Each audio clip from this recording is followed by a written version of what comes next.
everlasting, it's an everlasting love. Mercy is as new as every rising of the sun. Your loving kindness better than life. Grace is all sufficient, it's an all sufficient grace. Power and your glory are forever on display. Your loving kindness better than life. Oh, it's better. Oh, better than life. Oh, so much better. Jesus, your loving kindness better than life.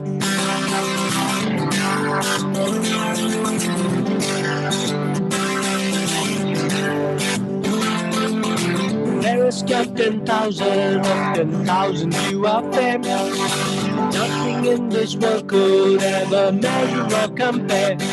Your loving kindness better than life. All the ways are just, oh Lord, you're just in all your ways. I will lift my hands, oh Lord, in gratitude and praise. Your loving kindness better than life. Oh, it's better. Oh,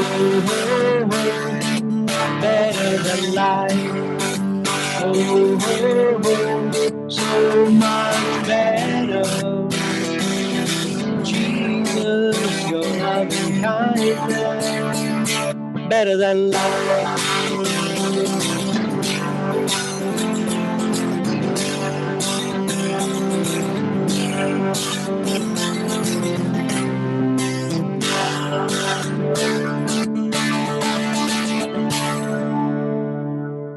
Jesus, your loving kindness better than life itself. Jesus, your loving kindness better than life itself.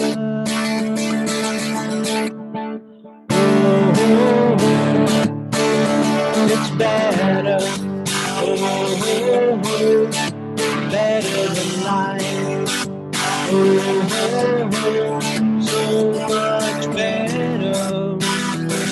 Jesus, your loving kindness. It's better,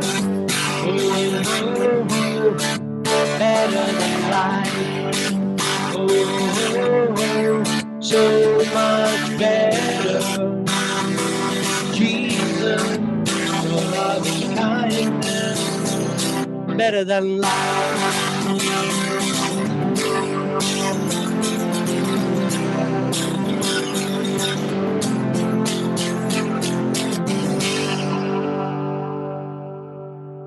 All right, so the song says, his loving kindness is better than life. How do we know this? In everyday situations that come into our lives, we see God's kindness at work. We deserve his punishment, we deserve everlasting hell. So the things that we do and we say, things that goes through our mind, we don't deserve anything better from him. But his loving kindness is on display because he gives us not only forgiveness, not only he justifies us, but he gives us things that we don't deserve at all. And that is where we see his loving kindness at work.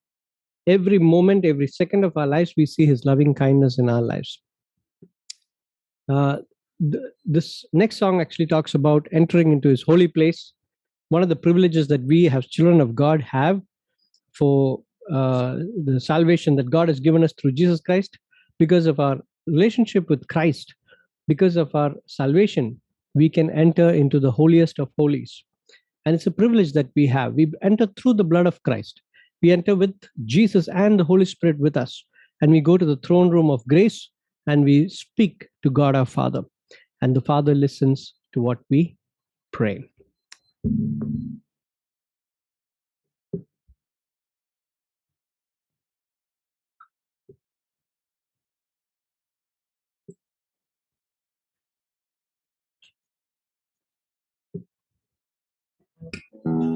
Take me into the Holy of Holies. Take me in by the blood of the Lamb. Cleanse my lips. Take the coal, cleanse my lips, Uriah.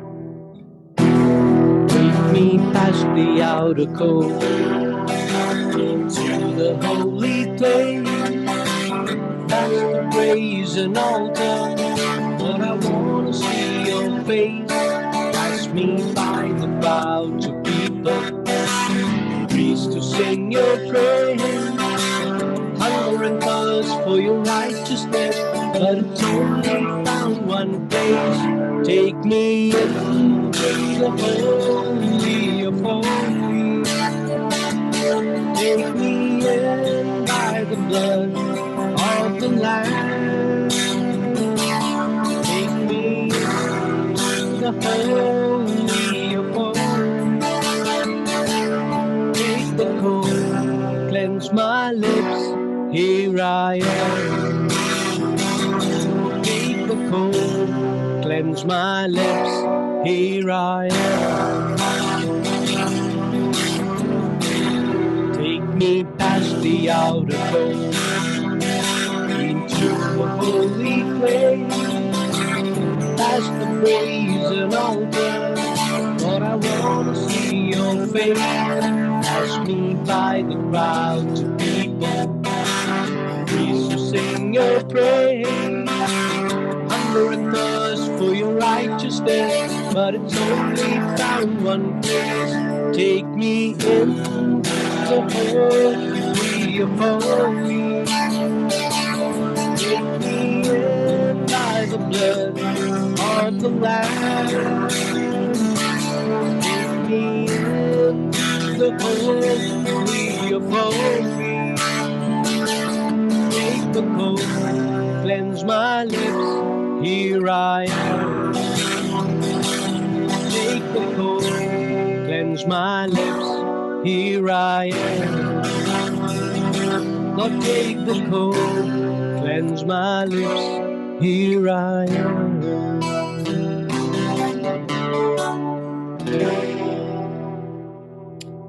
Father, as we study the scriptures this evening, help us, O Lord, to understand the privilege that we have as believers, those who have a living, growing relationship with Jesus Christ.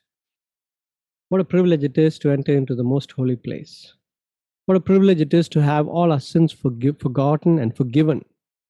What a privilege it is, O Lord, to be acknowledged as children of God. And Father, what a privilege it is to be co-heirs with Christ. Scripture teaches us that we are privileged people. We are a royal priesthood, a holy nation. And as we study the scriptures, help us to be aware of our responsibilities. As your children, as your ambassadors here on earth, help us to be aware of our responsibilities. In Jesus' precious name we pray. Amen. Okay. So welcome once again to the grassroots study of the book of Revelation.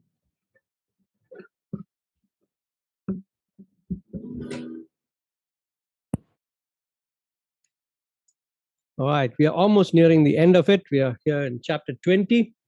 I'm going slow from here on because I don't want to go fast and miss out the important things that we can study from these passages. Okay, so not that the rest it was a little fast, but I'm just saying I'm going little by little, capsule by capsule, so that we could get the full essence of what is going to happen on the day of His return and the millennial reign and then the judgment of God. So today we're going to focus on Revelation chapter 20, and I'm going to read from verses 7 to 10. Okay, Revelation chapter 20, verses 7 to 10. All right, here we go. And when the 1,000 years are ended, Satan will be released from his prison and will come out to deceive the nations that are at the four corners of the earth, Gog and Magog, to gather them for battle.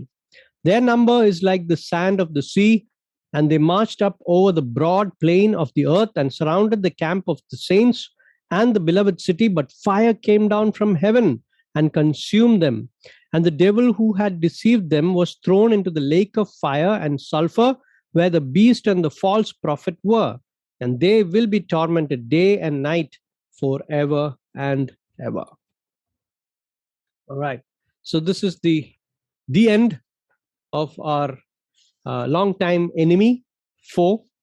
And this is also going to be a time of rejoicing for believers. It looks like a time of panic, but then it ends up being a time of rejoicing. Okay, so let's go into this evening study. When the 1,000 years had ended, last week we were looking at the 1,000 years of Christ.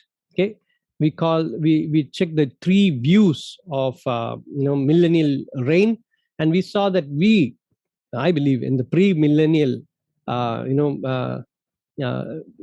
coming of Christ. Okay, pre-millennial means before the 1,000 years.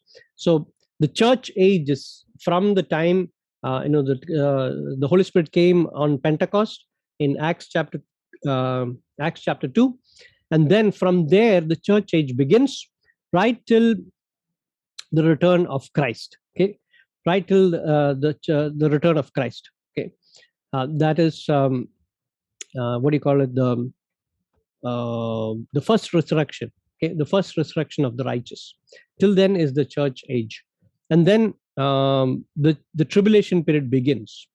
The tribulation period is 7 years, and after the 7 years, Christ is going to return. The second coming of Christ is going to happen. So the first one that we said, the return of Christ, was the returning of Christ in the skies, or we call it the rapture. Okay, so the church age ends with rapture.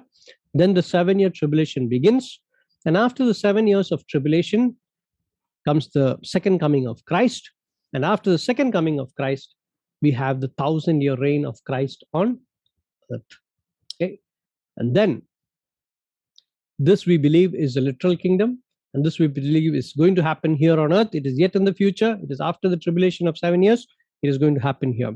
And who's going to reign with him? All those who are with him during the church age, all those who died in Christ, all those who are raptured will be there reigning with Christ, along with the martyrs and the Old Testament saints. They will all be there reigning with Christ during the 1,000 years. Okay, that's what we saw last time. Now, the Bible clearly teaches us that the kingdom of Christ will last forever. Okay, it is not going to be just for 1,000 years. It's going to last forever and ever. Isaiah chapter 9 and verse 7 says, there will be no end to the increase of his government or of peace on the throne of David and over his kingdom, to establish it and to uphold it with justice and righteousness from then on and forevermore. Forevermore. See? Isaiah chapter 9 and verse 7. Now, when Mary was visited by angel Gabriel, in answer to this prophecy, the angel told Mary, the Lord God will give him the throne of his father for how long? Father David. The Lord God will give him the throne of his father David, and he will reign over the house of Jacob forever, and his kingdom will have no end. Okay, Luke chapter 1, verse 32 and 33.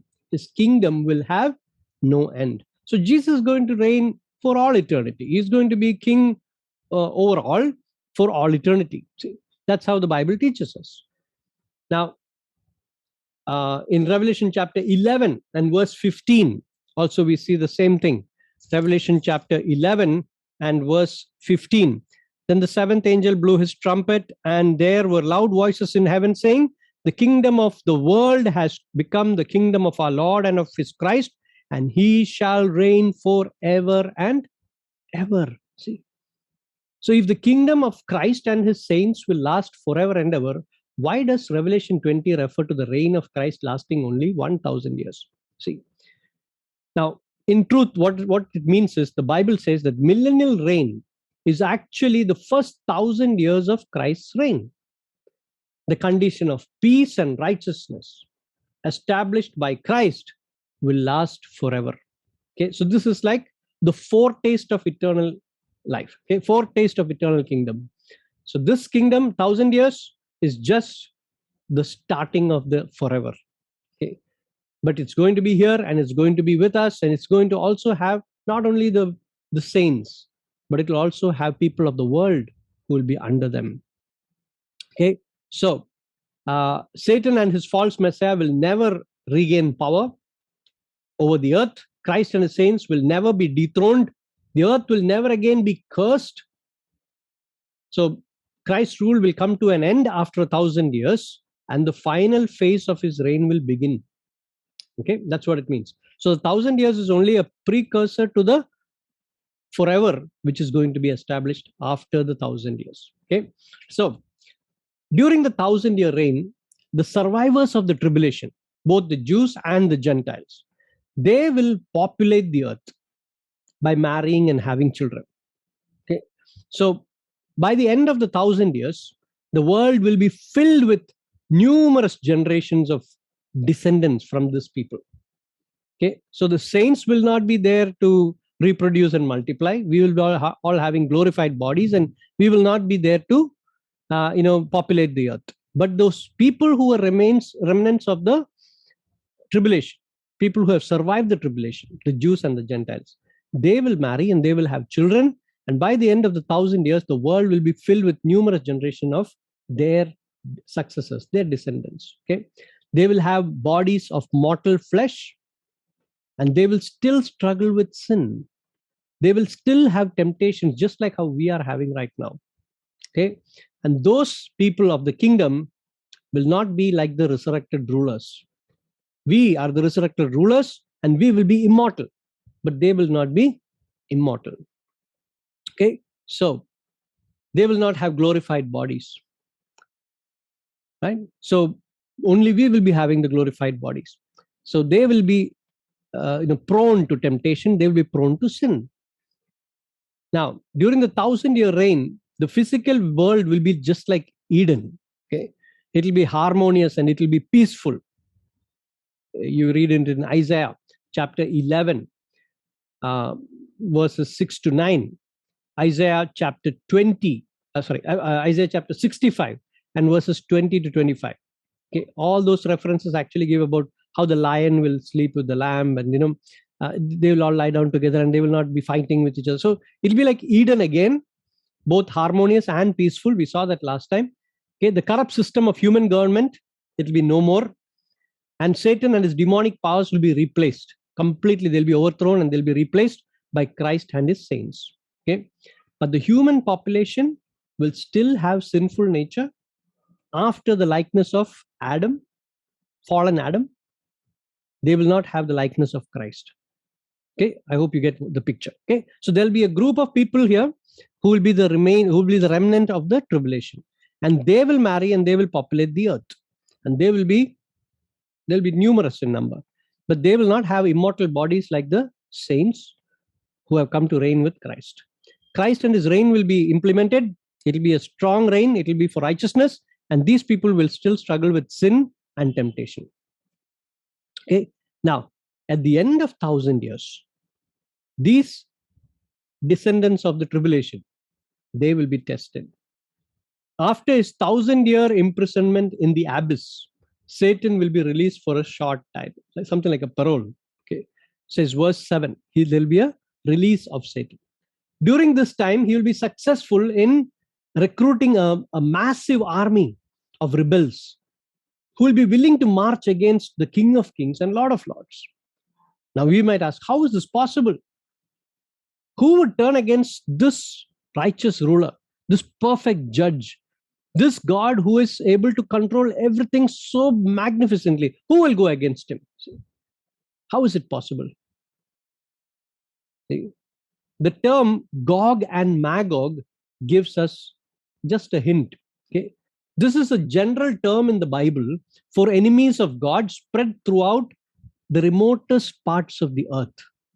Okay, both Ezekiel chapter 38 and 39 talk about it. Ezekiel chapters 38 and 39. Okay, Gog and Magog. This is a general term for all the enemies of God spread throughout the earth. Okay, and we also find it in Revelation chapter 20, verse 8. And will come out to deceive the nations and are at the four corners of the earth, Gog and Magog, to gather them for battle. See, so those enlisting in Satan's army will be geographically, they will be from remote places. But among those cities and regions away from the Messiah's kingdom in Jerusalem. Messiah's headquarters will be in Jerusalem, but they'll all come from remote places and they will gather together as a strong, powerful group, an army that is against the King of Kings and Lord of Lords. See, now, all those memories, the 1,000-year-old memories of how Satan was defeated, how his army was destroyed, everything will be forgotten by these people. Okay, so they'll be as a generation, they'll be like, we don't know the old history.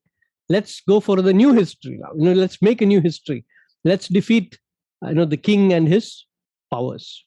So they'll be the rebels. They'll be fighting against justice and righteousness. There'll be people who want crime, sin, and all those things to come back to power.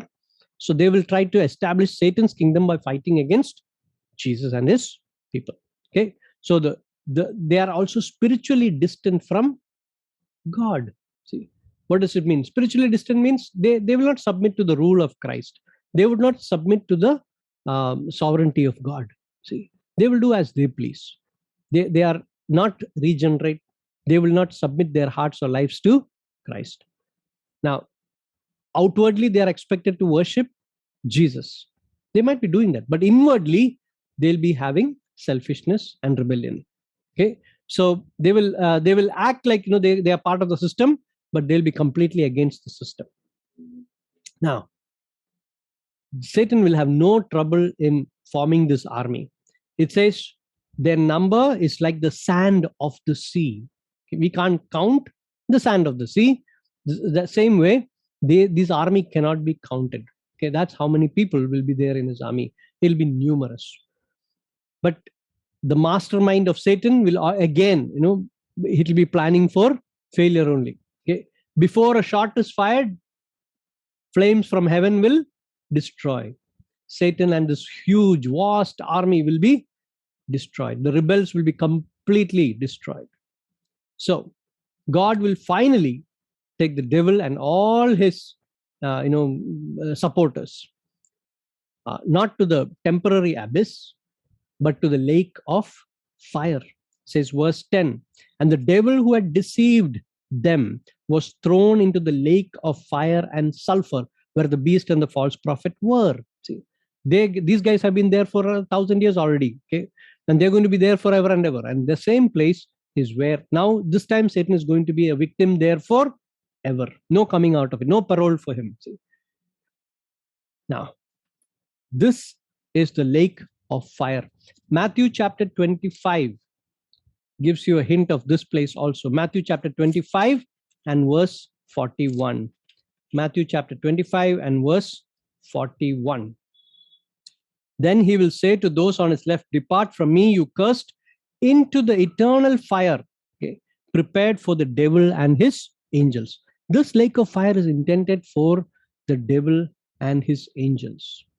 Okay, so this is the purpose of the lake of fire. It is prepared for, and these wicked people will end up there when they enlist themselves in the army. If they choose to follow Satan, they will also end up. These humans will also end up where? In the lake of fire. It is actually meant for Satan and his angels only, but because man will join forces with Satan, those men and women will end up in the lake of fire forever. Okay, so their punishment will be the same as the fallen angels. Their punishment will be the same as that of the Antichrist and the false prophet and Satan. Okay, so they will also end up in the same place as the lake of fire. Okay, now Satan's brief parole or release, okay, and humankind again rebelling against Jesus shows actually two things. It proves two things. One, Satan can never be rehabilitated, or a Satan can never be corrected. See, you cannot make a good person out of Satan. He has been totally corrupted, and he is totally, what do you call it, incorrigible. He cannot come back and become good again. He's totally lost. Okay, so that Satan will never change is what this passage teaches us. And the total depravity of mankind, humanity. See, not all children born during the millennium will be enemies of Christ. There'll be some who are loving, loyal subjects of Christ. Okay, though Christ's reign will turn the world right side up, many hearts will still remain upside down only. Okay, so wicked people will still choose to be wicked only. They will also cannot be corrected. Outwardly, they may conform to the standards of Jesus, his rule, but inwardly, they'll be having bitter feelings.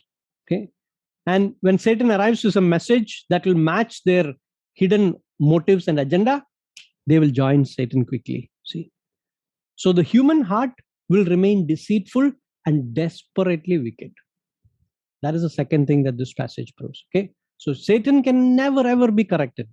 He will never be rehabilitated. He can never accept correction and become good again. And secondly, the human heart will remain deceitful and desperately wicked for all time. See, two things that this passage teaches us. Now, let's go into the next passage and start off the next one, the judgment before the great white throne.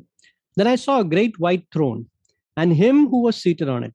From his presence, earth and sky fled away, and no place was found for them.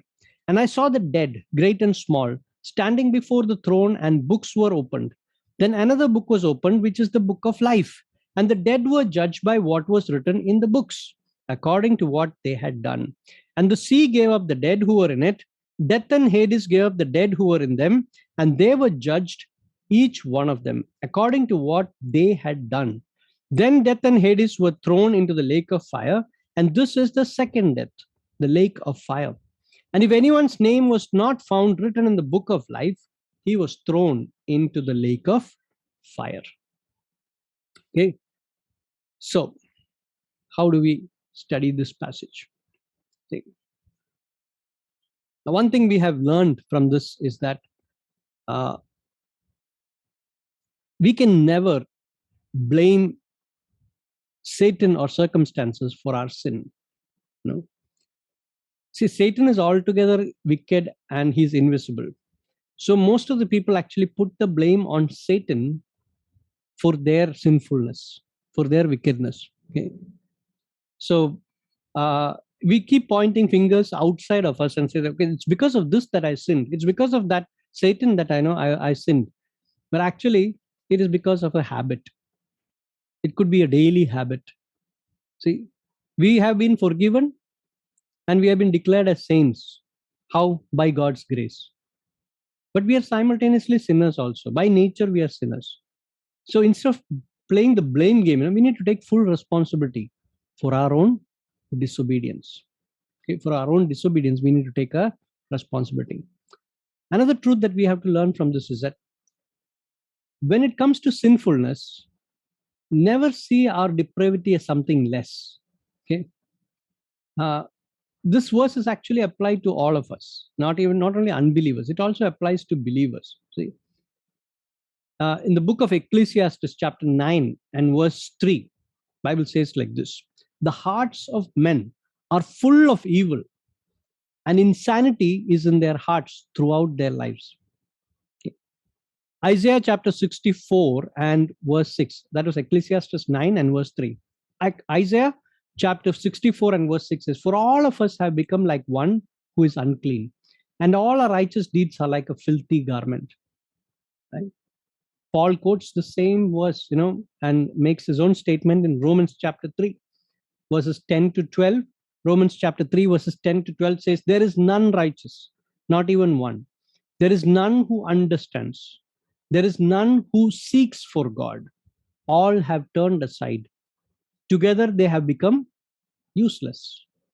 There is none who does good. There is not even one. Right?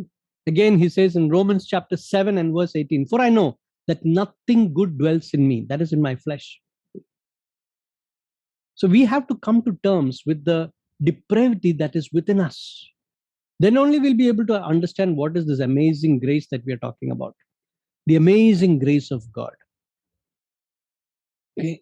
Otherwise, we will see ourselves as good people. We'll see ourselves as okay, better than the other person. But the Bible says there's no one good. No one can even measure up to the standards of God. Now, when it comes to holiness, we must exalt the God's work in our lives. Okay? I'm not saying that we should sit back and do nothing. No. I'm not denying that there is free will and there is personal responsibility. No. But scripture is clear.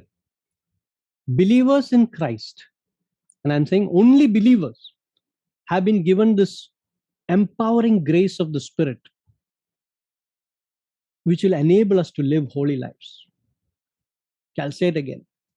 Only believers have been given this empowering grace of the Spirit who works in our hearts. He enables us to live holy lives. Okay. I want you to read these verses, once again, so that you get a clear understanding. You should read it as though you're reading these verses for the first time. Ephesians chapter 2 and verses 8 to 10. Ephesians chapter 2, verses 8 to 10. For by grace you have been saved through faith, and this is not your own doing. It is the gift of God, not a result of works, so that no one may boast. For we are his workmanship, created in Christ Jesus for good works, which God prepared beforehand that we should walk in them. Okay. What does it say here? Salvation has been given as a gift of God. This is not our own doing, not as a result of works, so that you and I cannot boast. And God has made us. He has created us in Christ Jesus for good works. When did he do this? He prepared us all these good works beforehand. Before even we were saved, before even the world was, foundations were laid, he prepared the good works. And now we should walk in them. See? Secondly, read this verse, 2 Corinthians chapter 12 and verse 9. 2 Corinthians chapter 12 and verse 9. 2 Corinthians chapter 12 and verse 9. But he said to me, my grace is sufficient for you, for my power is made perfect in weakness. Therefore, I will boast all the more gladly of my weaknesses, so that the power of Christ may rest upon me. See? So God has empowered us to do good works. God has empowered me to overcome my weakness. See? So it is there in me. The power to walk blameless, to walk holy lives is there within me. Every day it has been imparted to me. Ephesians again, chapter 3, verse 14 to 16. Ephesians chapter 3, verses 14 to 16. Read it. For this reason I bow my knee before the Father, from whom every family in heaven and on earth is named, that according to the riches of his glory, he may grant you to be strengthened with power through his Spirit in your inner being, so that Christ may dwell in your hearts through faith, that you, being rooted and grounded in love, may have strength to comprehend with all saints what is the breadth and length and height and depth, and to know the love of Christ that surpasses knowledge, that you may be filled with all the fullness of God. With all the fullness of God. See? What is he saying here?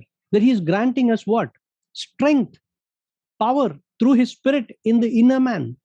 See? Turn with me again to 2 Peter chapter 1 and verse 4. 2 Peter chapter 1 and verse 4. 2 Peter chapter 1 verse 4. By which he has granted to us his precious and very great promises, so that through them you might become partakers of the divine nature, having escaped from the corruption that is in the world because of sinful desire. Okay. Some translations say corruption that is in the world by lust. Okay. And then one more verse. 1 Corinthians chapter 10 and verse 13. 1 Corinthians chapter 10 and verse 13.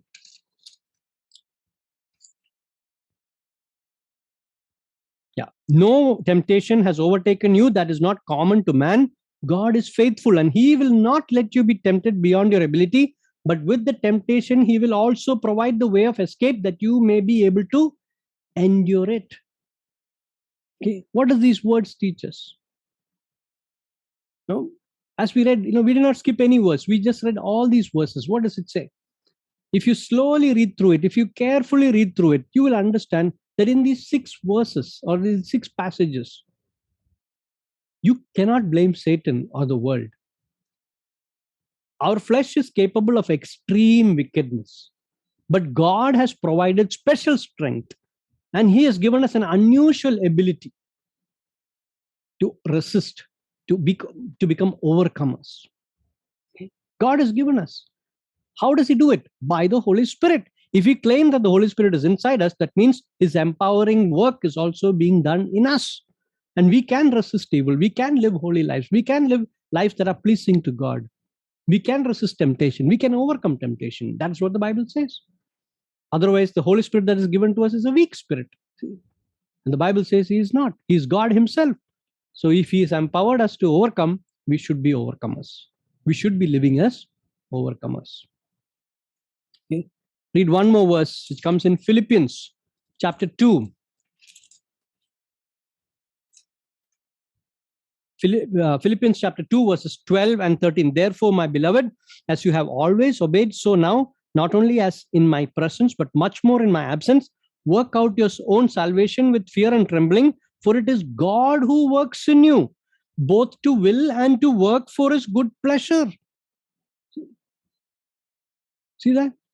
So it is God who works in you. And this God is empowering you. What is he giving? He's giving the desire also, and he's giving the will also to work for his good pleasure. You see? So can we blame the devil? No. Can we blame our circumstances? No. But we have to start putting the blame where it is due, where it is in us. We make the choice. See? So the sooner we stop playing the blame game, better for us. Because God has given us special strength. So the Bible says, God has given us a supernatural ability through the Holy Spirit. Bible says so. So the choice is yours. So we don't do what is right, not because we can't, but we won't. That's the problem. Okay? We don't do what is right, not because we can't. We don't do what's right because we won't. Okay? That's the truth. So let's stop feeling pity for ourselves. Let's not say that, oh, I'm being overcome by Satan. Oh, I'm being overcome by the circumstances. Of course, Satan does tempt. Of course, circumstances can be adverse. But the Bible teaches us that we are not ordinary people, right? So there is a limitless, reservoir of strength, of divine power placed in us by the Holy Spirit. Okay? So we have to learn to harness this power. We have to learn to work hand in hand with the Holy Spirit. We have to learn to surrender ourselves to the power of the Holy Spirit. See? Then we can give him the glory for his miraculous inner work. That's what the Bible is reminding us. Okay. That's why Jesus tells these churches one after another, to them who overcome, to him who overcomes, I will give. See, crowns and rewards and blessings, I will give him. See, individually, scripture says, to him who overcomes, I will. So that's the truth that the Bible teaches us. We are equipped. As saints, we are equipped. As saints, we are empowered. The Holy Spirit lives in us and gives us the power. So let's not blame Satan. Let's not blame the circumstances. And God proves it by jailing him for 1,000 years, not 1 or 2 years, 1,000 years, so that man will be full of, without excuse, that this is the reason why we are sinning. No, this is not the reason why we are sinning. We are sinning not because we can't, but we won't. We won't submit to the will of the Father. See? All right, I think time is up, so I'm not going to take up the white throne judgment. We will look at it the next time. Of course, I want to tell you that many people actually think that there is no judgment for the believer, okay? And there is only judgment for the unbeliever. But the Bible does not say so. Bible says that there is a judgment for believers and there is a judgment for the unbelievers. The difference is, one is the judgment seat of Christ or the bema seat. For the believer, it is the bema seat, and for the unbeliever, it is the white throne judgment. Okay, so there are two judgments being mentioned in the Bible. One is for the believer and the other one is for the unbeliever. That's what we're going to see next week. Okay, next week. So because time is limited, I would end with this. This is the defeat of Satan and how he has been thrown out of the earth forever and ever, from the presence of God forever and ever, from the lives of man forever and ever, so that he would not come to disturb us ever again. He would not come to deceive the nations ever again. But here, Gog and Magog, the rebels who rose up against God, have been dealt with. The fights against Jesus don't last more than a second, I guess, because he is so powerful.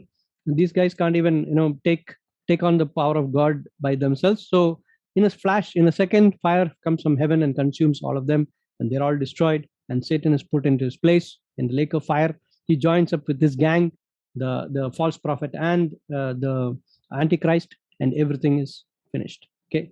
Now comes the white throne judgment, and we're going to compare it with the bema seat judgment next week. What is the judgment that the believer will face, and what is the judgment that unbeliever will face? And then we're also going to look at two other entities: the books that were opened, the book of the living and the dead, and the book of life. Okay, the books were opened, and these books will be also done in detail next week. Okay, so do read up, and let's discuss next week. Let's pray and close for today. Heavenly Father, as we came through this passage, help us to understand what is our role as believers. Help us to stop blaming Satan or the circumstance whenever we fall into temptation and sin. Help us to understand that as Christians, we are called to live holy lives. And we don't do it by ourselves. We do it by the power of the Holy Spirit living within our hearts. And He is empowering us and equipping us to live a blameless, holy life. All we have to do is surrender to the will of the Father, surrender our desires to Him, surrender our will to Him, and He will enable me to do this, to make it a reality, to break habits that have been deep-rooted within our hearts. For many, many years, oh Lord, these habits have not been clean. And this is the opportunity that we get. The work of the Holy Spirit in our lives, sanctifying us daily. The Word of God, cleansing us daily. Let this process continue in my life, O Lord, till the rapture or till I die. Let this process continue in my life. I commit each of us into your hands. Let us stop playing the blame game, but let us take up responsibility on ourselves. We give you praise and glory. In Jesus' name, amen.